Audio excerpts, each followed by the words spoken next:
Hello, today I'm going to be reviewing a drawing game with a difference and a very clever name. That's MonDRAWsity. Let's go see how it plays and what I thought of this one.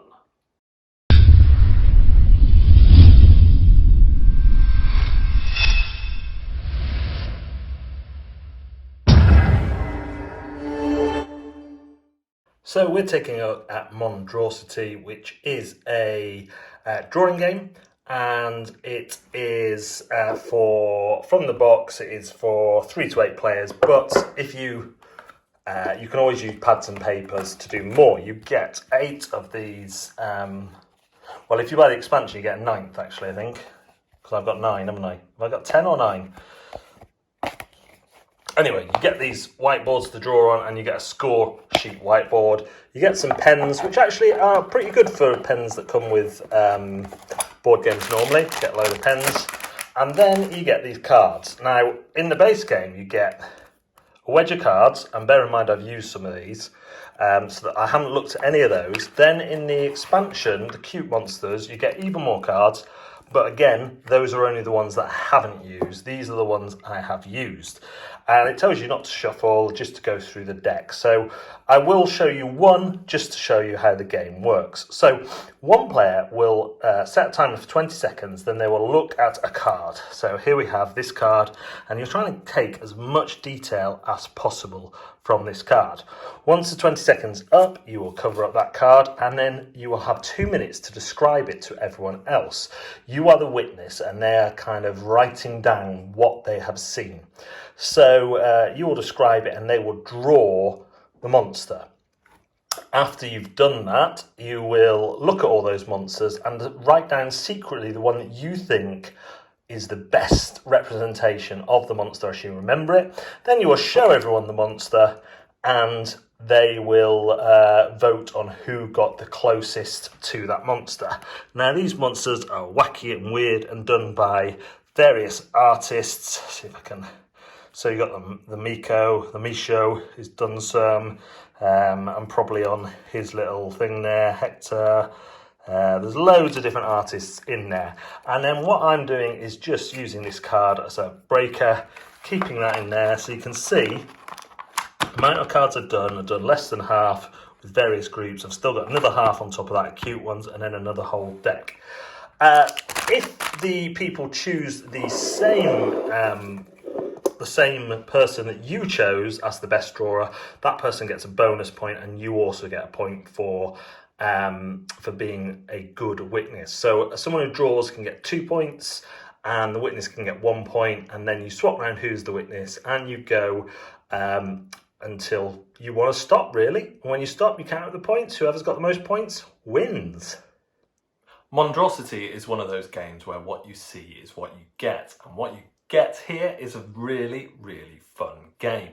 It's a game where your drawing skills don't really matter as long as you can draw like appendages and bellies and teeth and things. It's the accuracy of those things, how many fingers you draw, how many legs, whether you make them thick or fat. And that often depends, rather hilariously, on the ability of description of the witness. And that idea of describing something you've only seen for a limited amount of time is just a good idea. It's a good, fun idea. This is further strengthened by the really good artwork. I say really good, they're weird drawings, but they need to be. Some have, kind of household items on them and all sorts of things.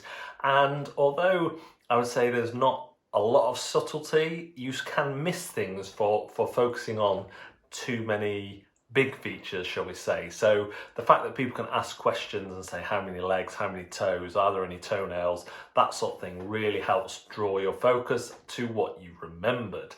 And after you've done your first time as a witness, your second turn, you'll be looking at these pictures in very different ways. The replayability might have been a concern going in because once people describe a certain monster, you might have recall of it. But I've played this with a number of different groups. I've played it over Zoom. It works really well. And it's just a fun activity, let alone any sort of scoring or game. People of all drawing abilities have had fun with it. And I think the most fun is being the witness and seeing how well you've described and how people have interpreted your words. For a party game, this one is an easy recommendation for me.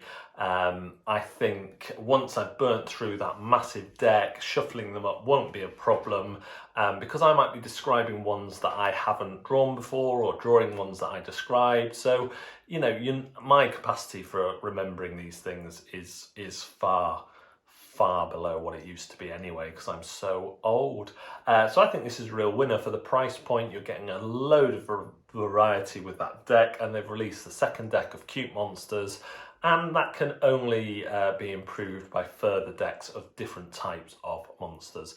So yeah, strong recommendation for those looking for a light, fun party game that will make you laugh and make you frankly astounded how someone has drawn an almost dead-on image of the monster when you drew something that was completely wrong. Thanks for watching another Zatu video. Do remember to hit like and subscribe and ring the bell for notifications. If you want more content from us, we are also on Facebook, Twitter, Twitch, Instagram and TikTok. We stream live on Twitch on Mondays lunchtimes from 12 PM. That's a solo board game. And we stream live from 9 PM on Fridays playing some video games. On Wednesdays from 8 PM on Facebook is our weekly live show. Thanks again for watching, and we'll see you again next time.